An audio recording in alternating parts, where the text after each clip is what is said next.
Chilli chicken, fried rice, পরোটার মানে আমার অ্যাকচুয়ালি কম্বো গুলো পাওয়া যায় এই 45-এ, 35-এ, এই যে মাটন কষার এই কম্বো গুলো আর কি পাওয়া যায়।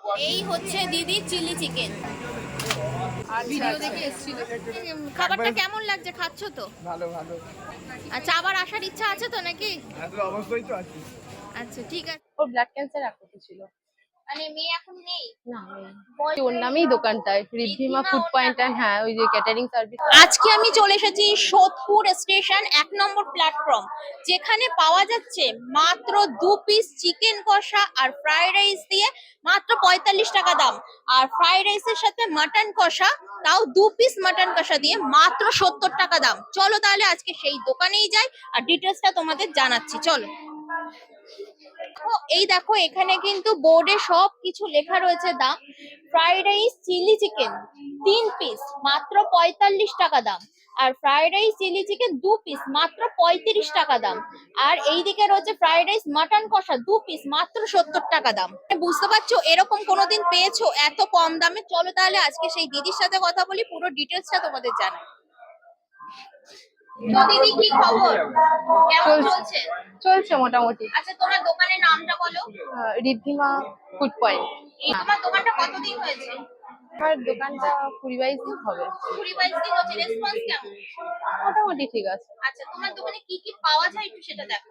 চিলি চিকেন, ফ্রাইড রাইস, পরোটার মানে আমার অ্যাকচুয়ালি কম্বো গুলো পাওয়া যায় এই 45-এ, 35-এ, এই যে মাটন কষার এই কম্বো গুলো আর কি পাওয়া যায়, যেগুলো আছে সেগুলো পাওয়া যায়। পাওয়া যায়। হ্যাঁ, ঠিক আছে, আজকে কি কি রান্না করছো সেগুলো একটু দেখো। Fried rice, fried rice. হ্যাঁ, আচ্ছা এর সাথে কি আছে? Chilli chicken. চিলি চিকেনের সাইজটা তো বেশ ভালোই বড় আছে, এটা তাও মোটামুটি কত গ্রামের পিস আছে? এটা তো মানে কোডিংও আছে দিয়ে মোটামুটি দেওয়ার তো চেষ্টা করি, বা 35-এ তো ওটা ও যায় মানে যা আসে আর কি, কোডিংটা কি যেরম না না মিডিয়াম? এর তো যারা খাচ্ছে তারা বলবে মিডিয়াম, আমি বেশি দিই না। বেশি দাও না। আর কি করেছো? খুব হার্ডও হয় না। আচ্ছা চিকেন কষাটা একটু দেখো। চিকেন কষা যদি ফ্রাইড রাইস দিয়ে না হয় দাম কত?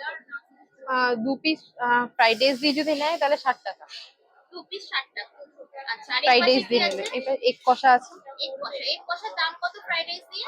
ফ্রাইড রাইস দিয়ে তো এক কষা মানে খুব একটা দেওয়া হয় না, কেউ যদি এবার আসে তখন দামটা সেভাবে আর কি দেওয়া হয়। আমার অ্যাকচুয়ালি এই পরোটার কম্বোটার জন্য ডিম কারিটা ডিম কারি। তোমার এখন পরোটা পাওয়া যায়? হ্যাঁ, মানে রাত্রির হলেও পরোটা পাওয়া যায়। আর এইটা কি আছে? এটা আলুর দম আছে। 2 পিস আলুর দম ফ্রাইড রাইস দিয়ে নিলে দাম কত? 30 টাকা। 30 টাকা। আর পরোটাটা একটু দেখাও। এই যে আমি যেহেতু বাড়ি থেকে করে নিয়ে আসি, এই যে পরোটা। মানে হোমমেড পরোটা তাই তো? হ্যাঁ হ্যাঁ, আমার পুরোপুরি নিজের হাতেই সব তুমি একদম সব রান্না করছো তেল নিজের সব হাতেই? আমাদের মানে আমার ভালো মানে কুকনি আমরা যেগুলো খেয়ে আসি সেগুলো। আর ওই যে বললাম আমার মেয়ের একটা যেহেতু সমস্যা ছিল, সেহেতু আমি কোনো কিছু মানে মানে কোনো কালার কোনো কিছু অন্য কিছু আর কি ইউজ করি না। সব মানে আমরা ঘরে যেগুলো ইয়ে করি সেগুলোই, আমরা যেগুলো নিজেরা খাই তোমার আর মেয়ের আমরা কি খাই। হয়েছিল? ওর ব্লাড ক্যান্সার আক্রান্ত ছিল। মানে মেয়ে এখন নেই? না নেই। বয়স কত ছিল? ওর 6.5 বছর। মাত্র 6.5 বছর। কতদিন হয়েছে? এপ্রিলে 8 তারিখে চলে গেছে আমাকে ছেড়ে আর কি। তার আগে 3.5 বছর লড়াই করেছিল। খুবই দুঃখজনক। তো ওর জন্যই আর কি ওর নামেই দোকানটায় ঋদ্ধিমা ফুড পয়েন্ট অ্যান্ড হ্যাঁ ওই যে ক্যাটারিং সার্ভিস। আসতেও নেই, আমাকে ফ্রি করে দিয়েছে। এখন মনে করে নামটা নিয়ে একটু বিজি থাকি, নাহলে তো আমি বাঁচতেই পারবো না। আচ্ছা এখানে যে মাটন কষাটা ছিল, মাটন কষা নেই? আজকে নেই, আজকে মঙ্গলবার শনিবারটা করি না, কারণ যায় না সেরকম ভাবে, ভীষণ লস। মঙ্গলবার এই ডিম কষার কালারটা তো খুব সুন্দর আর পুরো কষা কষা। হ্যাঁ ওই যে সব নিজের হাতেই রান্না করো? সব সব কখন থেকে শুরু করো রান্না? সকাল ওই প্রথমে আগে হোম ডেলিভারিটা হয়ে যায়, যেহেতু ভাত ডাল ভাজা। তুমি হোম ডেলিভারি কি কি রাখো? ভাত ডাল ভাজা, মাছ হলে মাছ, ডিম হলে, সপ্তাহে একটা দিন শনিবার শুধু নিরামিষ থাকে। এছাড়া চিকেন থাকে। মানে কেউ অর্ডার করলে পারে, এমনিতে আমরা সপ্তাহে একটা দিন নিরামিষ দিই, ডিম দিই, মাছ দিই, আর ভাত ডাল আর তরকারিটা ওটা কমন, ওটা চেঞ্জ হয়ে হয়ে হয়। হুম, উনি একটা আগে নিয়ে নিয়েছে। মানে এটা কত টাকার পাচ্ছি?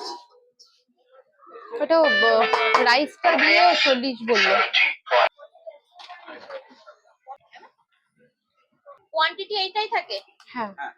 মানে চিকেনের দামটা এখন খুব হাই মানে রয়েছে। চিকেন কষা চিলি চিকেন, চিকেন কষা নিলে দাম চিলি কম, চিলি চিকেন নিলে দাম বেশি কেন? চিলি চিকেন নিলে মানে সাইজের ওপর আর কি। চিলি চিকেনটা তো ছোট, বা ওর মধ্যে কোট করে বিক্রি করা হচ্ছে, আর চিকেনটা তো একদম আমাকে সেইভাবেই দিতে হচ্ছে লোককে। একটা ওজনের মতো না থাকলে তো মানে তার থেকে 15 টাকা মানে পিস হিসাবে আমরা বিক্রি করে থাকি, 15 টাকা 20 টাকা এরকম। এবার দামটা হয় কি, যখন যেরকম দাম যায় তার উপর নির্ভর করে। আচ্ছা আচ্ছা, 65। ক্যাটারিং এর রান্নাও কি তুমি করো? হ্যাঁ, কালকে এই যে 65 জনের আছে, তা আগে 250 জন এরকম চলছে। এবার ওটা সামলে আবার এই দোকানে রান্না বান্না করতে হয়, তো সারাদিন চলছে। ভিডিও দেখে এসেছো? কেমন লাগে? আগে খেয়েছো খাবার না এখানকার? না, প্রথমবার খাচ্ছি। আগে একবার এসেছিলাম, ঘুরে গেছিলাম তখন। নৈহাটি থেকে সোদপুরে চলে এসছো? এই ব্লগটা দেখি। এই দিদি ব্লগ দেখে এসছো? হ্যাঁ, খাবারটা কেমন লাগছে? খাচ্ছো তো? ভালো ভালো। ভালো লেগেছে? আচ্ছা, আবার আসার ইচ্ছা আছে তো নাকি? হ্যাঁ, তো অবশ্যই তো আছে। আচ্ছা, ঠিক আছে। আচ্ছা, আর হচ্ছে অ্যাড্রেসটা বলো। অ্যাড্রেসটা সোদপুর 1 নম্বর প্ল্যাটফর্ম, মানে শিয়ালদার দিকে যেতে গেলে মোটামুটি মাঝে, শিয়ালদার দিকে যেতে গেলে মিডিলটাই। আচ্ছা, আর বলছি তাহলে টাইমিংটা মোটামুটি একটা টাইম হ্যাঁ, বলে ওই দাও। 6টা 6:30 ওরকম, কটা পর্যন্ত? রাত 12টা। রাত 12টা হুম, পর্যন্ত। 6:30 মানে 6:30টায় ওপেন হয়ে যায়। এবার ট্রেনের উপর নির্ভর করে। আমি তো ব্যারাকপুর থেকে আসি না, আচ্ছা আচ্ছা, আমার তো এখানে বাড়ি না, আমরা ব্যারাকপুর থেকে সব রান্না বান্না করে ট্রেনে খাবার টাবার সব মানে নিয়ে ট্রেন আসি। যদি একটু লেট হয় বা ট্রেন যদি ওখানেই, হ্যাঁ, চলে যায় সেক্ষেত্রে একটু সেই late ক্ষেত্রে হয়। একটু লেট হয়ে যায়, ওটা 6:30টার পর আর কি। তাহলে গিয়ে ওখানে 7টা হয়ে যায় তখন গিয়ে, কারণ এই খাবার দাবার নিয়ে করে উঠতে আবার নেমে এসে এবার রাত 12টা অবধি সেই লাস্ট ট্রেনে যাই রানাঘাটে, সেটাই। ঠিক আছে।